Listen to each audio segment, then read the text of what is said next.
Meus irmãos, eu estou muito à vontade nesta noite, porque o reverendo Zé Alves disse que eu não pregasse uma boa mensagem. Ele disse que assim eu poderia vir outras vezes.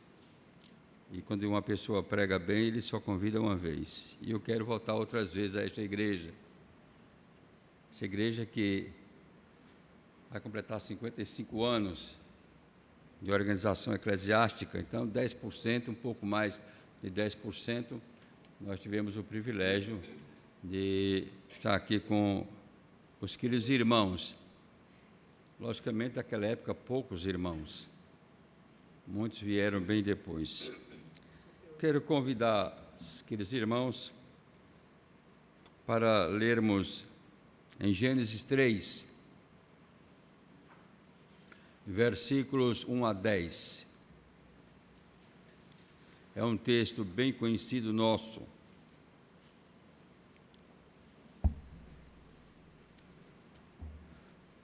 Mas a serpente, mais sagaz que todos os animais selváticos que o Senhor Deus tinha feito, disse à mulher: é assim que Deus disse: não comereis de toda árvore do jardim? Respondeu-lhe a mulher: do fruto das árvores do jardim podemos comer, mas do fruto da árvore que está no meio do jardim, disse Deus: dele não comereis, nem tocareis nele, para que não morrais. Então a serpente disse à mulher: é certo que não morrereis, porque Deus sabe que no dia em que dele comerdes, se vos abrirão os olhos, e como Deus, sereis conhecedores do bem e do mal. Vendo a mulher que a árvore era boa para se comer, agradável aos olhos, e árvore desejável para dar entendimento, tomou-lhe do fruto e comeu, e deu também ao marido, e ele comeu. Abriram-se então os olhos de ambos, e percebendo que estavam nus, cozeram folhas de figueira e fizeram cintas para si. Quando ouviram a voz do Senhor Deus que andava no jardim pela viração do dia, esconderam-se da presença do Senhor Deus, o homem e sua mulher, por entre as árvores do jardim. E chamou o Senhor Deus ao homem e lhe perguntou: onde estás? Ele respondeu: ouvi a tua voz no jardim, e porque estava nu, tive medo e me escondi.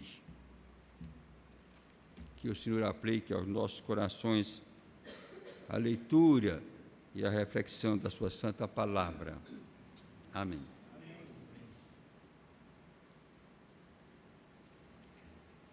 No final do ano passado, faz poucos dias, ainda estamos no primeiro mês do ano 2013, a televisão, de vez em quando, dava aqueles flashes e dizia: a Mega Sena está estimada em 230 milhões.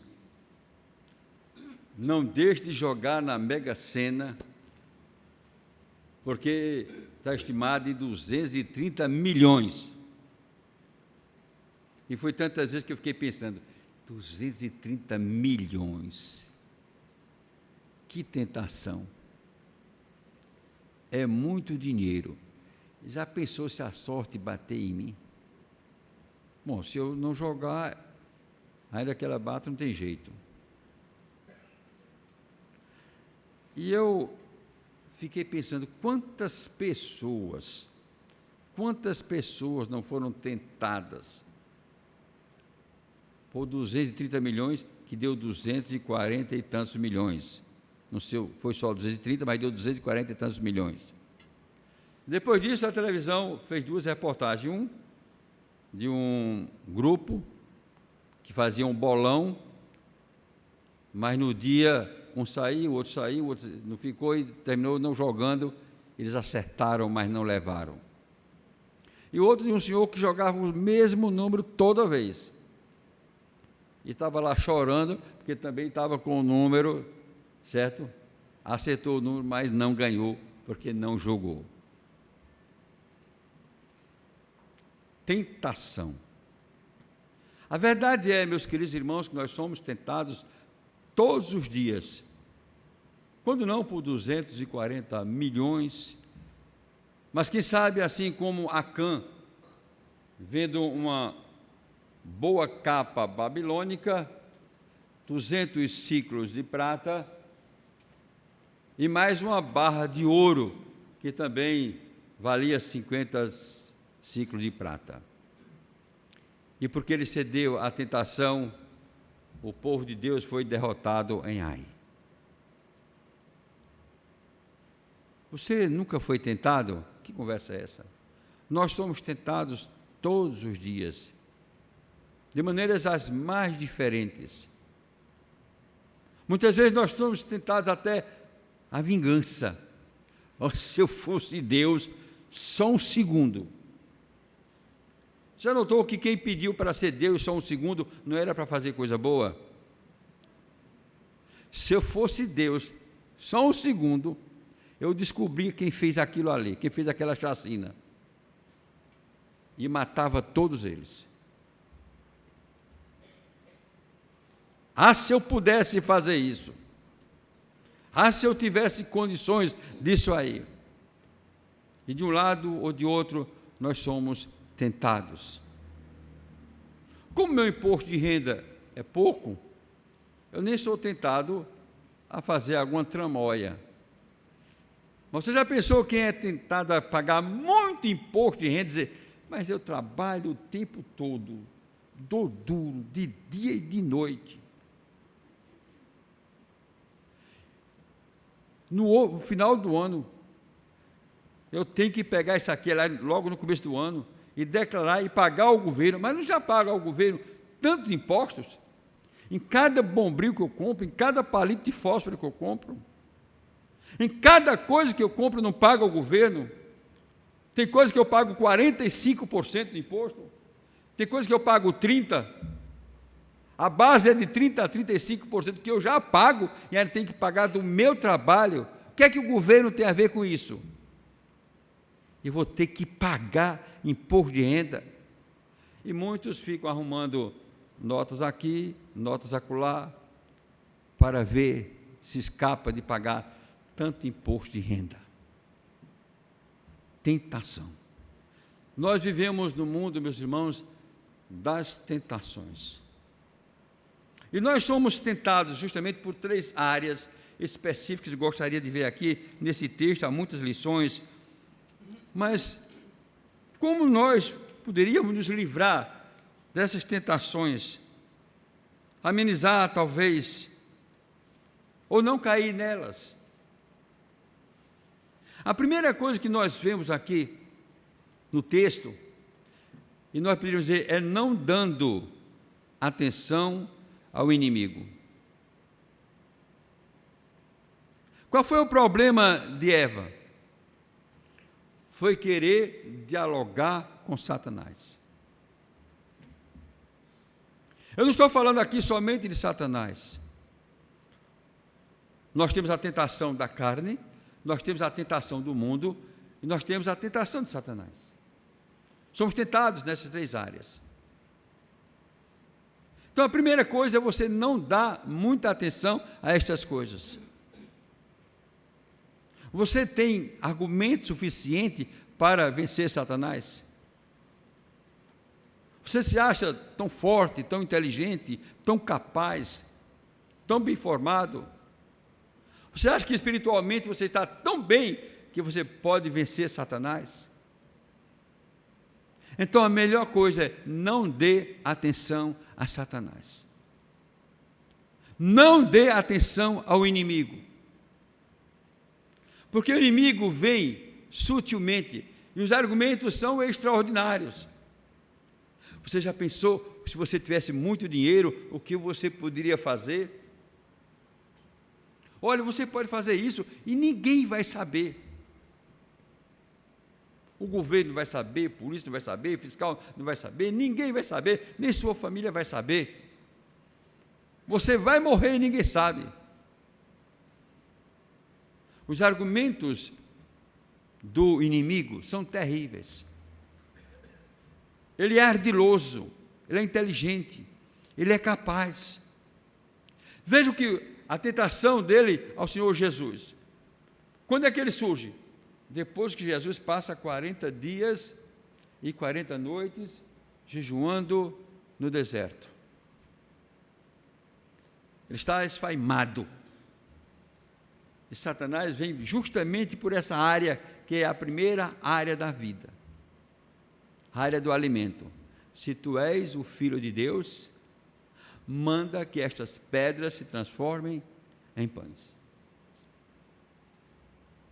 Nada mais normal, nada mais natural para uma pessoa que está com fome querer comer. Ele veio por outras áreas, mas a primeira área é esta. Você não é filho de Deus, não é todo poderoso, você não pode tudo, não pode fazer tudo, não está com fome. Então manda que estas pedras se transformem em pães e se alimente. Você já pensou nesse argumento? A alimentação é a primeira coisa da vida, a tal ponto que qualquer ação de alimento, o juiz já despacha ali alimento provisório, porque ninguém pode viver sem alimento. Ninguém. Nem os homens, nem os animais. Por isso os animais estão morrendo aí, nos sertões esturricados. Todas as reportagens que nós vemos, os animais morrendo à falta de alimento, à falta d'água. Por falta d'água morreu meu gado, morreu de sede, meu alazão, já disse Luiz Gonzaga. Não dê lugar ao inimigo. Nem somente ao inimigo, Satanás, mas também à tentação da carne. Quando você começa a pensar muito no desejo da carne, você está alimentando cada vez mais esse desejo. Nem tão pouco as coisas que o mundo lhe oferece, os prazeres normais que o mundo lhe oferece. Se você começar a dar atenção, fatalmente você vai cair. O problema da tentação aqui de Eva foi dar atenção ao inimigo. E o que é que muitas vezes, meus irmãos, nós estamos fazendo na vida, é dando atenção ao inimigo. Mas a segunda coisa, como nós poderíamos certamente nos livrar dessa tentação, é não usando erradamente a palavra de Deus.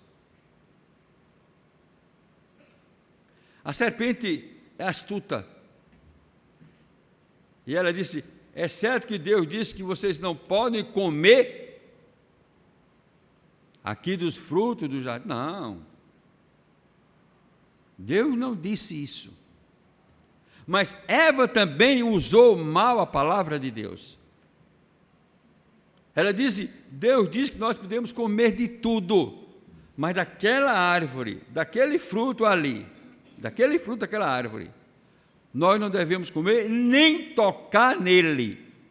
Se você ler o texto anterior, Deus não disse que não devia tocar naquele fruto. Mais adiante, lá no Novo Testamento, Paulo nos ensina que nós devemos nos livrar de toda a aparência do mal. Então era certo que não devia tocar. Mas Deus não disse isso. Deus não disse isso. É interessante como nós, meus irmãos, muitas vezes estamos usando erradamente a palavra de Deus. Usar a palavra de Deus erradamente faz com que nós erremos, não somente aí, mas nós pequemos. Por exemplo, muita gente diz: o dinheiro é a raiz de todos os males. Existe isso? Mas a Bíblia diz: o amor ao dinheiro é a raiz de todos os males.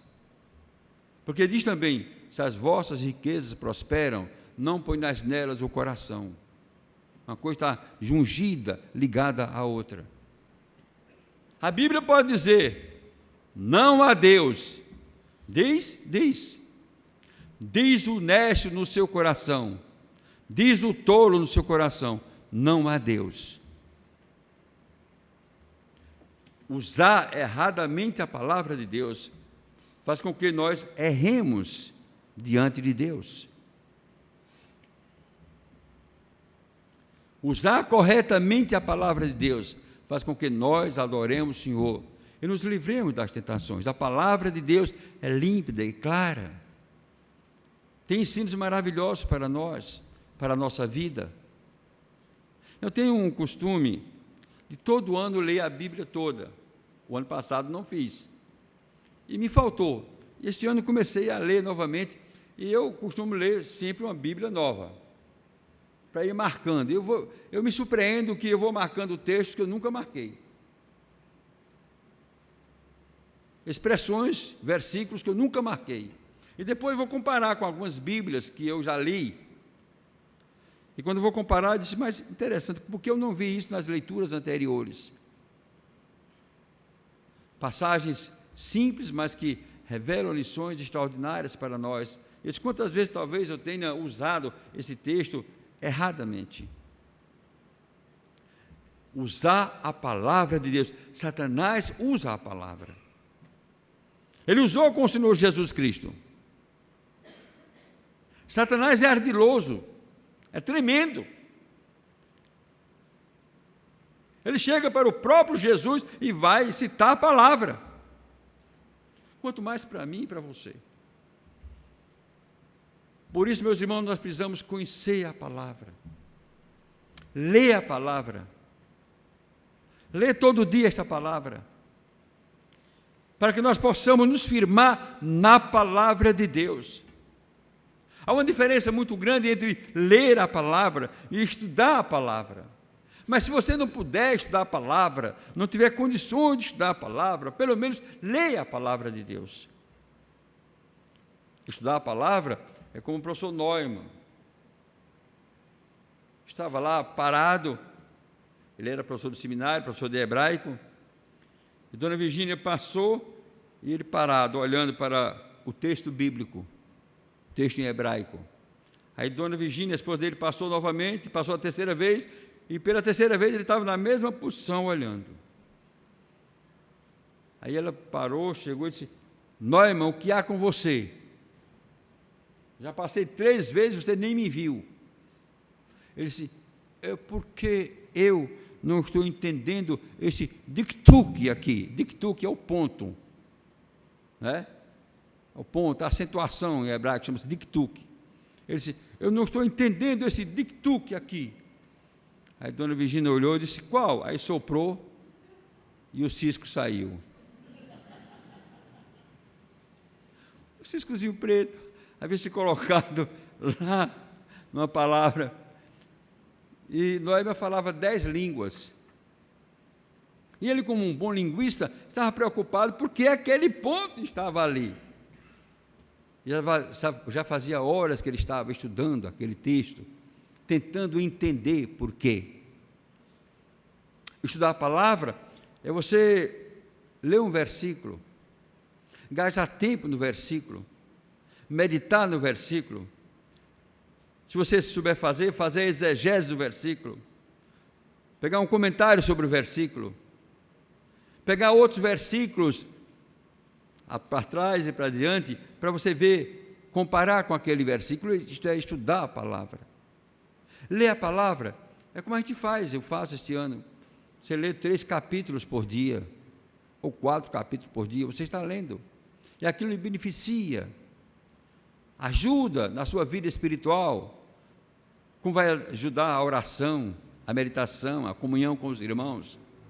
Essas coisas, meus irmãos, vão nos ajudar a nos livrar das tentações de Satanás, das tentações do inimigo, porque vão fortalecer a nossa alma, vai fortalecer a nossa vida. Nós precisamos desse alimento, dia e noite. A tua palavra é meu alimento, dia e noite. O salmista falava sobre isso. Quantas vezes você lê a Bíblia por semana? Quantas vezes por dia? Quantas vezes você medita neste livro? Quantas vezes? Nós vivemos numa época que não temos mais tempo para nada, porque o tempo que a gente tiver vai para assistir televisão. Nós não queremos investir um pouco da nossa vida espiritual na palavra. E por isso, quando o inimigo vem com seus argumentos ardilosos, tremendos, satânicos, ele nos vence. Porque nós não temos como contra-argumentar contra eles. E se usarmos a palavra, usamos erradamente. Mas foi assim que Deus disse que vocês não deviam comer dos frutos que tem no jardim. Deus não disse isso. A serpente já vem mentindo. E Eva usa erradamente também a palavra. Não, eles que a gente podia comer, mas nesse nem devia tocar. O segundo ponto interessante, meus irmãos, porque Eva caiu em tentação e nós caímos também, é porque nós somos muito sonhadores. Nós desejamos muito o que nós não conhecemos, o desconhecido. Nós somos muito curiosos.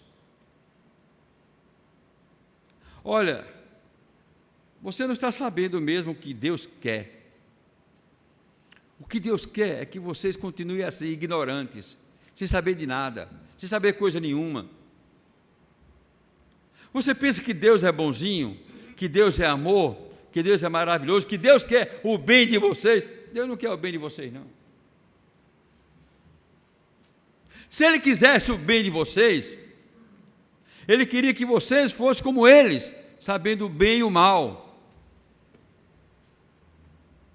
Vocês não estão entendendo.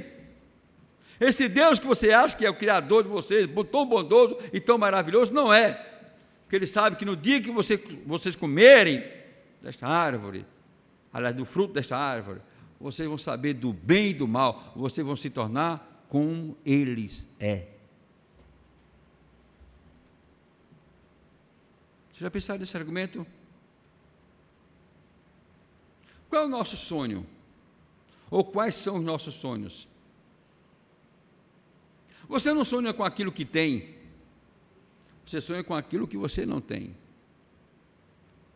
Você nem tem curiosidade de pensar naquilo que você tem, tem a curiosidade daquilo que os outros têm, que você não tem e que você quer.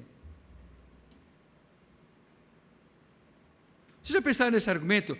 No dia que vocês comerem deste fruto, vocês vão ficar iguais a Deus, sabendo o bem e o mal.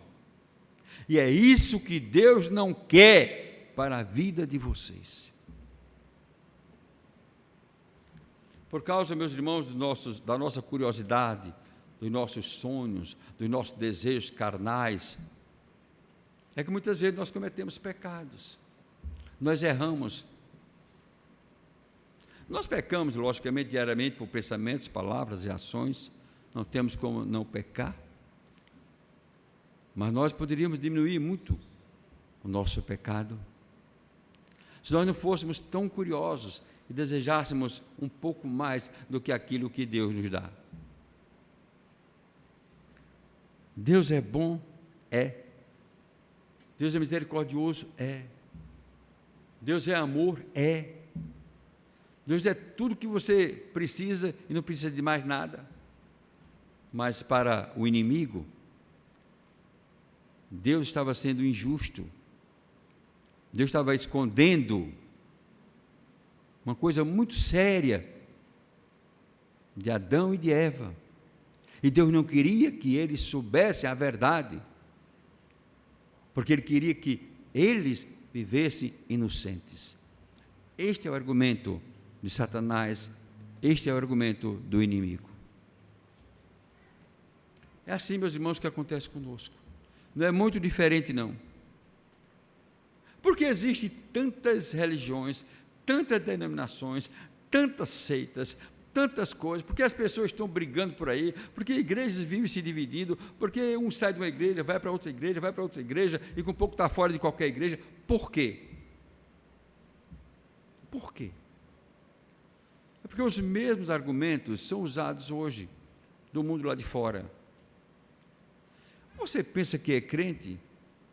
Você pensa que tem uma vida maravilhosa? Você não sabe ainda o que é uma vida espiritual. Você não experimentou ainda a doçura da vida espiritual. Você não aprendeu ainda a vitória em Cristo. Quais são as suas vitórias? Você é um desgraçado, você é um miserável, você não tem nada. Você diz que é crente, mas o que é que você tem? O que é que você tem? Leia o Salmo 73, Salmo de Asaf. Por que prosperam os ímpios? Asaf disse: de tanto ver os ímpios prosperarem, eu quase perdi a minha fé. Eu, com mais de 80 anos, cantava lá, músico, né? Ele disse, cantava no coro, mas só estava no coro. Os outros tendo tudo que é bom, os ímpios prosperando, e eu apanhando, e eu não tinha nada. Eu não tinha nada. Salmo 73. O que é que as pessoas dizem de fora? Você é crente? O que é que você tem? Você tem uma casa para morar? Tem um bom carro para andar? Pois não, pois eu tenho. Eu tenho. Quais são os seus bens? Você não tem nada? Pois eu tenho. Cadê teu Deus? É tão maravilhoso? Tão bom? Misericordioso? Benevolente? Um Deus abençoador? Onde está a bênção na tua vida?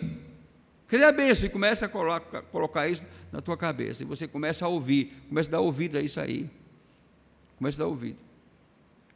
Só que Asaf, na segunda parte do Salmo 73, ele diz, em só pensar isso, em só pensar, eu tinha traído a geração dos meus pais, até que entrei na casa de Deus. E a expressão ali é forte.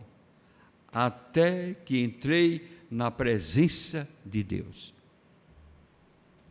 E vi o fim deles. Meus queridos irmãos, a nossa vida cristã pode ser uma vida maravilhosa, mas não depende somente de Deus, depende também de cada um de nós. Não queira fazer a parte de Deus, porque a parte dele ele faz. Queira fazer a sua. Deus não vem pegar essa palavra e colocar na tua cabeça se você não ler essa palavra. Você, para se edificar, você tem que ler a palavra, tem que orar, tem que frequentar a igreja, tem que ter comunhão com os irmãos, tem que ter uma vida de oração.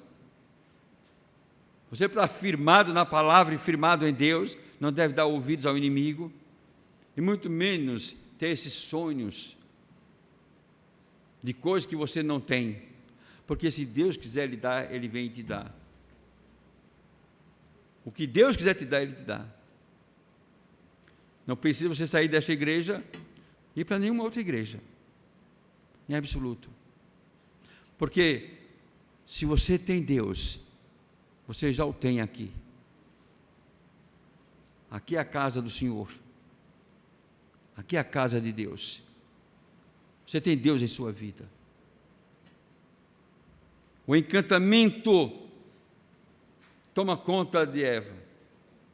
Você já pensou você ser igual a Deus? Você já pensou nisso? Você só conhece um lado da vida, mas no dia que você comer deste fruto, você vai ser igual a Deus. Vem para o sonho, a fantasia. No Salmo 73, Asaf disse, do coração brotam fantasias. Nós estamos ainda praticamente começando o ano. A igreja está completando 55 anos.